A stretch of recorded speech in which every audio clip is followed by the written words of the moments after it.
This podcast is sponsored by Talkspace. You know when you're really stressed or not feeling so great about your life or about yourself? Talking to someone who understands can really help. But who is that person? How do you find them? Where do you even start? Talkspace. Talkspace makes it easy to get the support you need. With Talkspace, you can go online, answer a few questions about your preferences, and be matched with a therapist. And because you'll meet your therapist online, you don't have to take time off work or arrange childcare. You'll meet on your schedule, wherever you feel most at ease. If you're depressed, stressed, struggling with a relationship, or if you want some counseling for you and your partner, or just need a little extra one-on-one support, Talkspace is here for you. Plus, Talkspace works with most major insurers, and most insured members have a $0 copay. No insurance? No problem. Now get $80 off of your first month with promo code SPACE80 when you go to Talkspace.com. Match with a licensed therapist today at Talkspace.com. Save $80 with code SPACE80 at Talkspace.com. You just realized your business needed to hire someone yesterday. How can you find amazing candidates fast? Easy. Just use Indeed. Stop struggling to get your job post seen on other job sites. With Indeed sponsored jobs, your post jumps to the top of the page for your relevant candidates, so you can reach the people you want faster. According to Indeed data, sponsored jobs posted directly on Indeed have 45% more applications than non-sponsored jobs. Don't wait any longer. Speed up your hiring right now with Indeed. And listeners of this show will get a $75 sponsored job credit to get your jobs more visibility at Indeed.com/ARTS. Just go to Indeed.com/ARTS right now and support our show by saying you heard about Indeed on this podcast. Terms and conditions apply. Hiring? Indeed is all you need.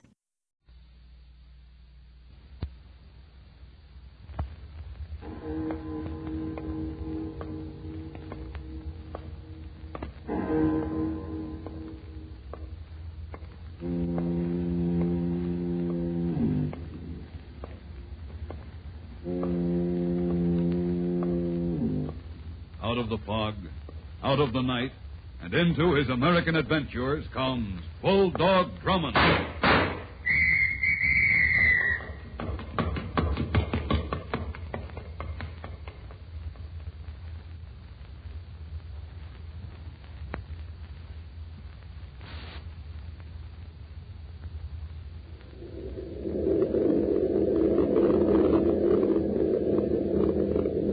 As I sat in the subway train, I thought of something a friend had asked me the night before. Drummond, he said, what is it that made you become a detective? You're not in it for money, and more often than not, you place yourself in unnecessary jeopardy. I don't get it. What's the angle?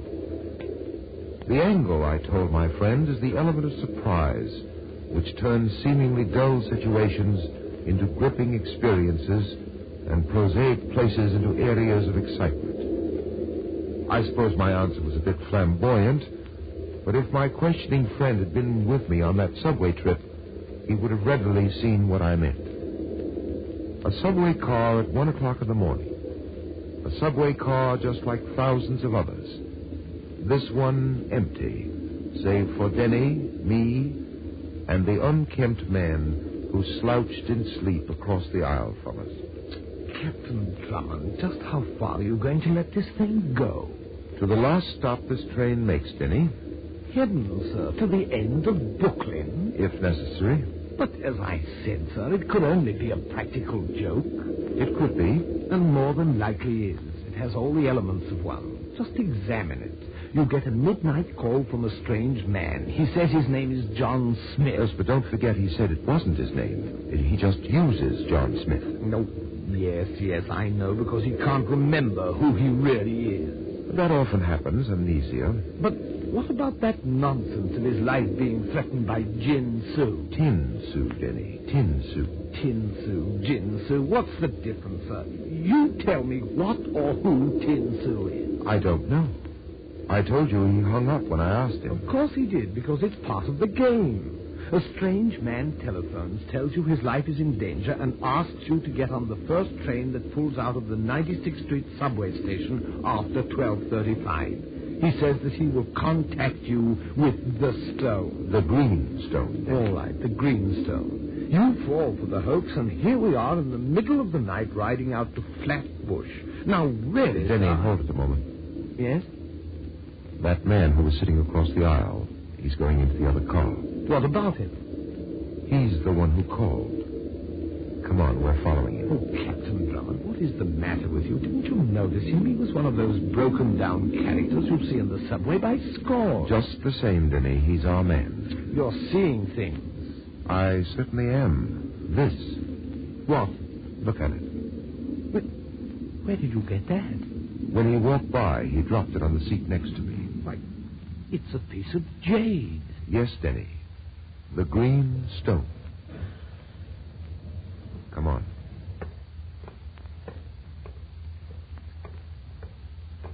You dropped this. That? Why, you must be mistaken. No, I'm quite sure you did, Mr. Smith. Oh, then you're Captain Drummond. I am. I had to be positive. You gentlemen will save my life? You won't let them kill me? Just who wants to kill you, Mr. Smith? Smith, that's not my name, you know. It's not it at all. So you told Captain Drummond over the phone. You have no idea who you are? No, I only remember certain things. Well, I'm still interested, Mr. Smith, in your intended murderer. Murderer? Oh, Captain Drummond, you don't understand. There are many. Many? Yes, there are. They are many in number, the devotees of Chinsu. Oh, sir, this is clearly a case of the medical staff at Bellevue. Oh, you think I'm crazy, don't you? No. They all think I'm crazy, but I'm not. You must believe me. Yes, Mr. Smith, of course. You see, I see their eyes following me wherever I go. They want the treasure I took from the temple of their fiendish goddess of hate. And they won't have it. Now! Sir, what's the matter with him? Here, Denny, help me hold him up. Easy, Smith, easy. Oh, sir, He is in the play. Speak this speech, I pray you, as I pronounce it to you. What happened, sir? He's dead, Denny. Dead? But...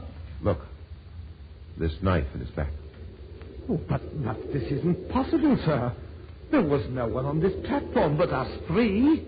Tin Sue. What Smith said about Tin Sue. What are you talking about, Captain Drummond? What about Tin Sue? This knife, Denny, look at it closely. There's a figure of an oriental goddess engraved on the handle.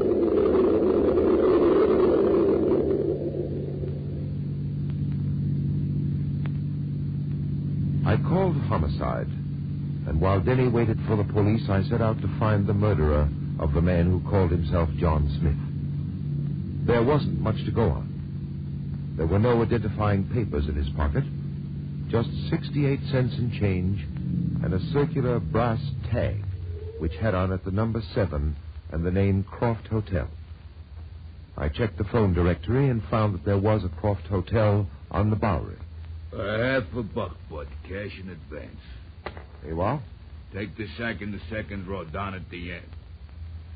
Hey, what are you trying to pull? This ain't no 4-bit piece. Yes, I know. I believe it's one of your article check tags. Yeah, but don't get you no flop here. Where'd you get this tag? From John Smith. Smith gave you this? In a fashion. Now, suppose you let me see what Mr. Smith checked. Just like that, huh? Oh, you don't have to accommodate me. I can call Inspector Kelly down from police headquarters. Look, fella, we don't want no trouble around here. We run a respectable joint. We don't want no cops crawling around. Might give us a bad name with our patrons. Sure, I'll show you what Smith checked. Number 7, right away. Yeah, here you are, mister. Just this envelope, is that all? That's all, mister. We don't pull no fast ones on the checks. All right, there's only a photo in there. That's a funny thing to check a photo. Crazy. Yeah, but that Smith character is a crazy character at that. A real Lulu. You know him good, mister? Only briefly. Do you recognize this photograph? Let me see. Yeah, it looks like Smith, only looks a lot cleaner. It's Smith, all right. Did he talk much about himself? Talk? That character could gab till the cows come home. But it was crazy kind of talk. All about treasures and a Chinese idol and how a whole bunch of Orientals was out to slit his throat. Crazy. Real crazy. It wasn't as crazy as you think. What are you giving me? John Smith was killed tonight. What? You're kidding. No, he's dead. I'm taking this photo. Sure. Smith dead. Well, what do you know? Go figure a thing like that. That's exactly what I'm going to do. Good night. Good night, mister. I hope you get who done it. I walked out of the croft and down the dim-lit stairs to the street. I didn't see the figure hidden in the shadows of the vestibule. I just heard the swish of the air, and then... Ooh.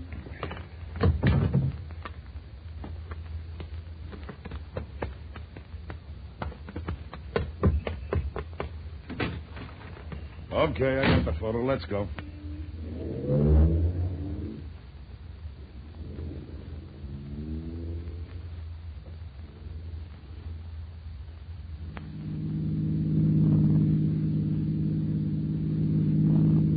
Sure you feel all right now, Captain Drummond? Well, my head does feel a bit worse for the wear, Denny. Say, this thing gave me quite a fright. You can imagine what it's done to me. I mean, when I received the call that you were in hospital, naturally I feared the worst. Well, my head's all right, Denny, except for the thoughts that are spinning around in it. You didn't get a look at the person who struck you? No. But why should someone go to that trouble to get a photograph? I don't know. This entire affair is beyond me. We're taking Smith on the subway station platform there, and we're talking to him. No one else is in sight, and he's slain by an Oriental dagger. But someone must have been there. The dagger wasn't thrown by anyone standing on our platform. How do you know? Because it landed in Smith's back. If you recall, Smith's back was to the tracks. Oh, now I see, sir. It must have been thrown from the platform across the tracks. That's it, Denny. But only an expert could accurately fling a knife from that distance. That's a thought to keep for ready reference. You say there actually is such a goddess as Tin Su? Yes, Kelly got me the information. She's an ancient Eastern idol of hate, still worshipped in remote areas of Tibet. Then it must have been one of her devotees who killed Smith, just as he said they would. Those primitive people would naturally be accurate with a knife. They would. There's one thing that bothers me specially, Denny. What's that? Smith's final words. Yes, I thought them peculiar, too. It's in the play. Speak the speech, I pray you, as I pronounced it to you. You know, sir, I've heard that someplace before, but I just can't remember. It continues with, as I pronounced it to you, trippingly on the tongue. But if you mouth it... Yes, now I remember, sir. But if you mouth it, as many of your players do, I had as lief the town crier spoke my lines. Of course, it's from Hamlet, right? Right. A dying man recites lines from Hamlet. Perhaps it's a clue. But to what? Oh, this is the first occasion, Captain Drummond, that William Shakespeare ever served us in a murder case. An Oriental goddess and William Shakespeare. Denny, what time is it? 9:15, sir. The studio must be open by now. Studio? What studio are you talking about? Peterson's camera studio. Take your next right, Denny. It's on the corner of 5th and 49th. Oh, I say, what are we going to do there? The back of the photograph, which was stolen from me last night, had Peterson's stamp on it. Perhaps with some luck, we'll lift the veil that fogged John Smith's memory. Maybe in Peterson's portrait files, we'll find the answer to who John Smith really was.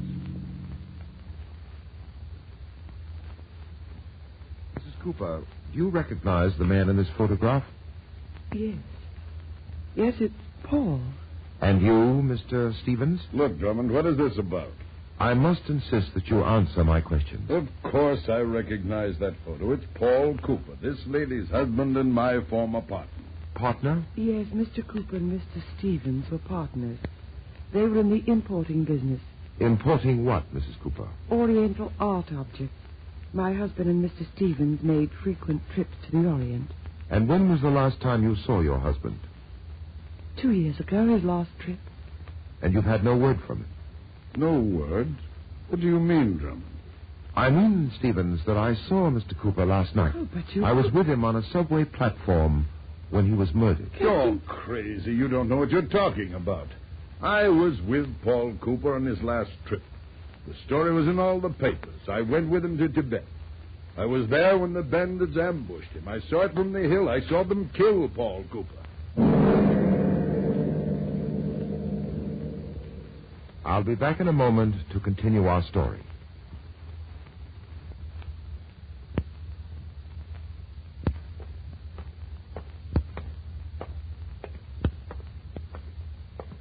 According to verified reports, Paul Cooper had been murdered 2 years ago while seeking rare art objects on a trip into Tibet. Then if Paul Cooper was dead, who was the twin corpse in the morgue? Captain Drummond, must I do this?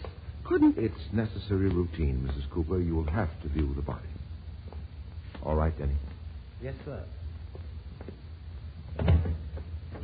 This way, Mrs. Cooper. What is it? That ring on his finger. What about it? I gave him that ring. I gave it to Paul when we were married. You just realized your business needed to hire someone yesterday. How can you find amazing candidates fast? Easy. Just use Indeed. Stop struggling to get your job post seen on other job sites. With Indeed sponsored jobs, your post jumps to the top of the page for your relevant candidates, so you can reach the people you want faster. According to Indeed data, sponsored jobs posted directly on Indeed have 45% more applications than non-sponsored jobs. Don't wait any longer. Speed up your hiring right now with Indeed. And listeners of this show will get a $75 sponsored job credit to get your jobs more visibility at Indeed.com/ARTS. Just go to Indeed.com/ARTS right now and support our show by saying you heard about Indeed on this podcast. Terms and conditions apply. Hiring? Indeed is all you need. Other shows we have for you to enjoy at myclassicradio.net. The Avengers was most certainly not a household name in South Africa prior to the radio series. With no national television service until 1976, the mechanism simply was not present in the country to show television programs to mass audiences. While many other countries reveled in the filmed adventures of John Steed and company, South Africa was not equipped to join in the fun. The series took Britain by storm and made a major impression in the American markets, being that greatest of rarities, a British series given a network transmission slot. However, as a filmed series, rather than a videotaped one, The Avengers was able to gain a modicum of exposure in South Africa through film rentals. Come and listen at myclassicradio.net. You were right, Captain Drummond. You did find my husband.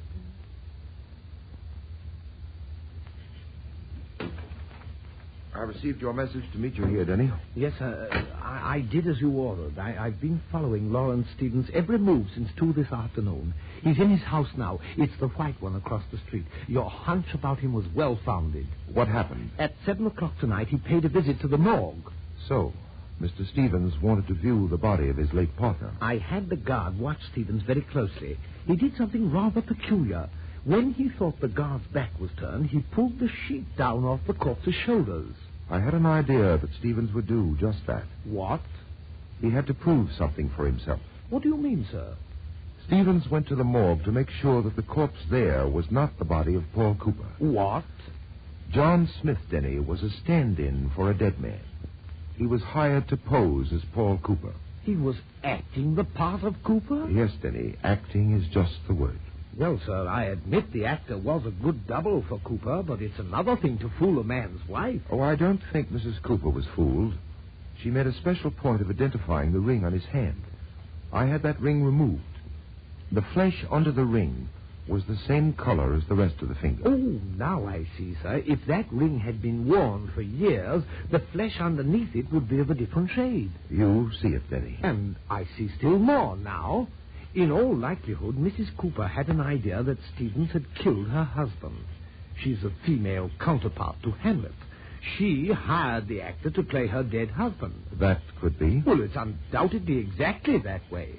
Except for the fact that the play was enacted last night, not for the suspected killer, but for us. But why was it done for us? What could be the reason? Hold it a minute. What's the matter, sir? There's Stevens coming out of his house. Oh, I say, he's getting into his car. I wonder what he's up to now. There he goes, sir. All right, Denny, get it started. Maybe he'll draw back the curtain for us on Act 2 of this murder play.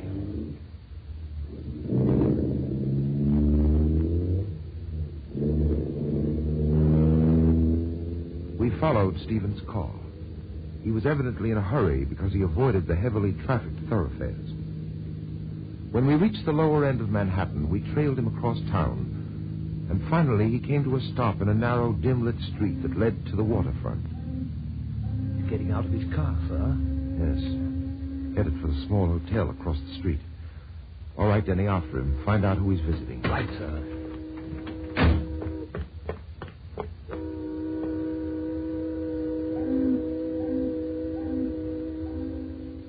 In a few minutes, Denny returned with the information. The desk clerk said he went to room 703, sir. Did you get the name of the occupant? Yes, sir. Mr. and Mrs. Ken Arnold. Arnold. The desk clerk said Mr. Stevens makes frequent visits to room 703, but not as Mr. Stevens. What do you mean by that? The desk clerk knows Stevens as a Mr. Adams.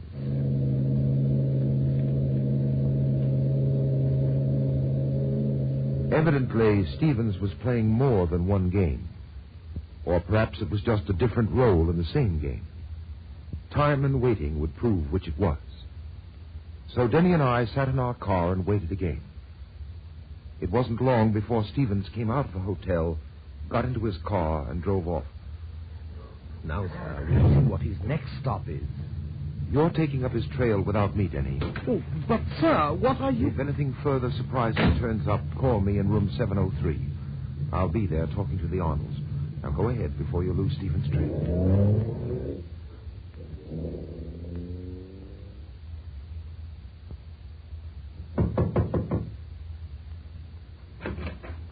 Yeah, what is it?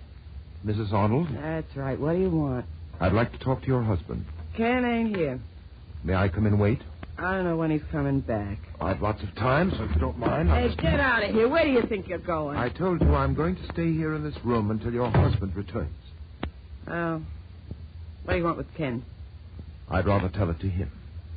Oh, is Ken in trouble? Is he in trouble?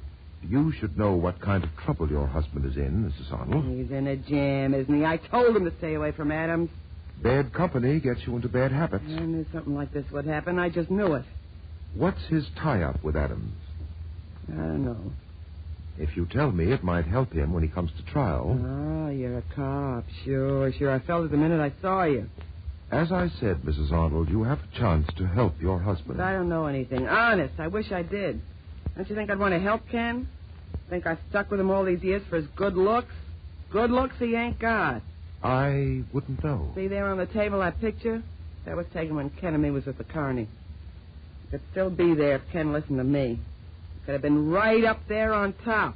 No. Ken had other ideas, big ones. Big busts they turn out to be, so we wind up with nothing. Ken could have been a star attraction. He was one of the best knife slingers in the business. What did you say? Knife slinger, that was our act. Ken used to throw those blades within a hair of me.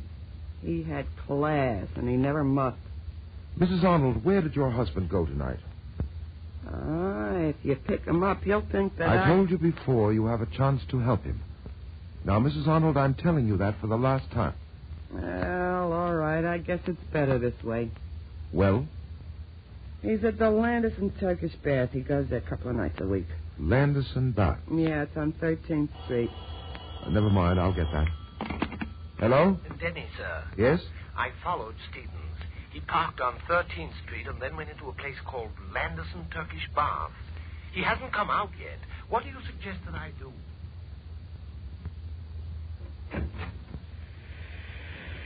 Go ahead, then. What? I say, the steam room is empty, sir. No one's in here. Stevens probably gave Arnold the warning, and he left, too. Come over here, Denny. What is it, sir? Under the bench. Look. Oh, a body. And that dagger, sir, it's the same as the one that killed Smith. Help me turn him over. This is some more of that knife thrower Arnold's handiwork. No, Denny, it's impossible for a man to stab himself in the back. What? This corpse is Ken Arnold. Come on. We're going to try to pick up Stevens' trail. Denny. What's wrong, sir? This door. We're locked in here. Try it again, sir. Wait a moment. Listen. The steam pressure's being increased. Help! Help! Get us out of here! Help! We're locked in! No, it's no use, Denny. That door's made of steel plate. No one will hear you. The steam is getting stronger. We'll be burned alive in here. We haven't got a chance.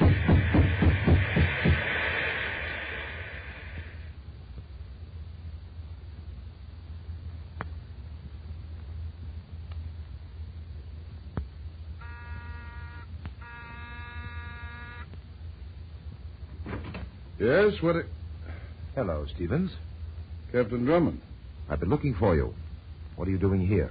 Mrs. Cooper asked me to come. Frankly, Stevens, you surprise me. What are you talking about? You're surprised at seeing me when you opened the door. Seeing me alive. Alive? What do you... Mrs. Cooper. Oh, it's you, Captain Drummond. Won't you come in? I have every intention of doing so. What do you mean by that? You'll soon find out, both of you. Look, Drummond, I don't know what you have in your mind. I still have murder on my mind, Stevens. One additional corpse and the attempted murder of Denny and me. It's a good thing I'd phoned a police inspector to meet me at the Landison Baths. Otherwise, I wouldn't be here to tell you what's on my mind. Denny wasn't quite so lucky. He's in a hospital in fairly critical condition. You almost succeeded, didn't you, Stevens? What? I have to eliminate Mrs. Cooper completely from this escapade, considering the fact that it took place in a men's Turkish bath. I don't understand, Captain Drummond. I thought by this time Stevens would have filled you in on all the details. What details? First, the stabbing of Ken Arnold. Arnold? Arnold's dead? Suppose we three go downtown and we let the police take it from there. No one's going anyplace. Paul. Helen, it's Paul. Get over there with Drummond, Stevens. It can't be. He's dead. I killed him 2 years ago. You thought you did, Stephen. Don't move, Drummond. Oh, I wouldn't think of it, Cooper. I have a very healthy respect for a .38. I believe that's the caliber. Yes, a .38 with 6 bullets. 3 for you and 3 for Stevens. Simple division. Here, Paul? You crazy? Go around back and get the car out of the garage. All right, Paul. I waited a long time for this, Stevens. But it's going to be worth it, every minute of my waiting. Stevens seems to be too stunned to answer, Cooper. Sure. Stunned, speechless. Seeing a ghost does that to you. Well, seeing the same ghost appear twice is, you must admit, a very trying experience. You seem to know quite a bit about it, Drummond. 2 years ago, when you and Stevens made that trip to Tibet, he killed you. At least, he left you for dead, and then gave the story about the bandit raid. You're doing well. Evidently, it took a long time until your health returned. 16 months. And then you returned to America under a different name. You contacted your wife and devised your revenge scheme. You were going to make Stevens suffer for what he did to you, even if you had to force him to kill you all over again. That's why you found someone who could pass as your twin. Carter was a ham. Only adequate. You had this man you called Carter phone me and attract my interest. Carter didn't know he was being served up as a sacrifice for your vengeance. What do you think? In the meantime, you in some way hinted to Stevens you were alive. The way was a phone call. I had Arnold handle that. Thank you. That makes it much easier for me. And quicker, too. You're running behind my schedule.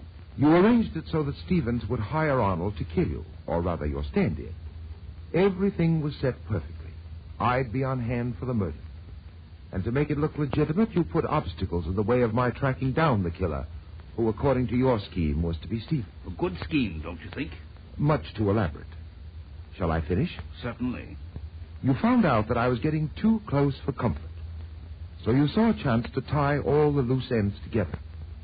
You were in the baths when I found Arnold after you killed him. You were the one who locked Denny and me in the steam room. It didn't work. You know what they say, Drummond. If at first you don't succeed... I know what they say, Cooper. But it doesn't look as if you're going to have a chance to try again. Is he, Denny? No more chances for you, Cooper. What? Don't turn around. Drop that gun. Drop it or I'll fire right into the back of your head. With extreme pleasure, I might add. Denny, it looks as if the state is going to have the pleasure of disposing of the gentleman. Inspector Kelly has Mrs. Cooper in hand, sir. Good. Oh, by the way, Cooper, you'll forgive me for lying about Denny's condition. You see, I had an idea I might need him for an emergency such as this. He was no more broiled in that steam bath than I was. And talking about heat treatments, you may look forward to one in the near future. The shocking kind.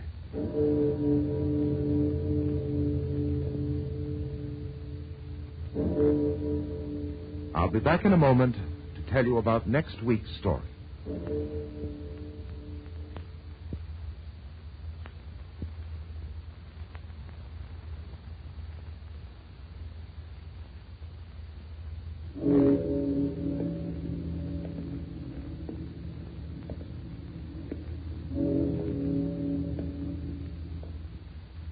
Next week, Denny and I discover that a block of 4-cent stamps are enough reason to bring about the death of 3 people.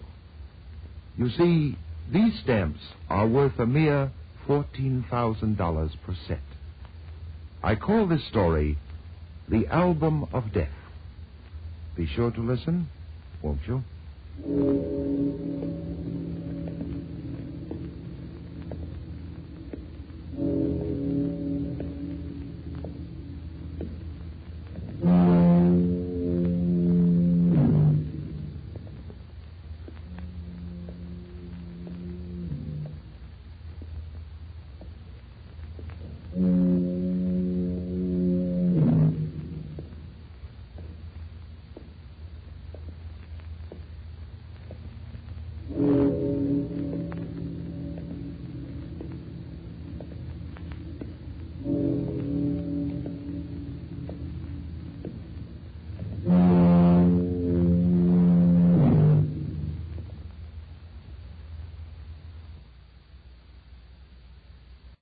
You just realized your business needed to hire someone yesterday. How can you find amazing candidates fast? Easy. Just use Indeed. Stop struggling to get your job post seen on other job sites. With Indeed sponsored jobs, your post jumps to the top of the page for your relevant candidates, so you can reach the people you want faster. According to Indeed data, sponsored jobs posted directly on Indeed have 45% more applications than non-sponsored jobs. Don't wait any longer. Speed up your hiring right now with Indeed. And listeners of this show will get a $75 sponsored job credit to get your jobs more visibility at Indeed.com/ARTS. Just go to Indeed.com/ARTS right now and support our show by saying you heard about Indeed on this podcast. Terms and conditions apply. Hiring? Indeed is all you need. You just realized your business needed to hire someone yesterday. How can you find amazing candidates fast? Easy. Just use Indeed. Stop struggling to get your job post seen on other job sites. With Indeed sponsored jobs, your post jumps to the top of the page for your relevant candidates, so you can reach the people you want faster. According to Indeed data, sponsored jobs posted directly on Indeed have 45% more applications than non-sponsored jobs. Don't wait any longer. Speed up your hiring right now with Indeed. And listeners of this show will get a $75 sponsored job credit to get your jobs more visibility at Indeed.com/ARTS. Just go to Indeed.com/ARTS right now and support our show by saying you heard about Indeed on this podcast. Terms and conditions apply. Hiring? Indeed is all you need.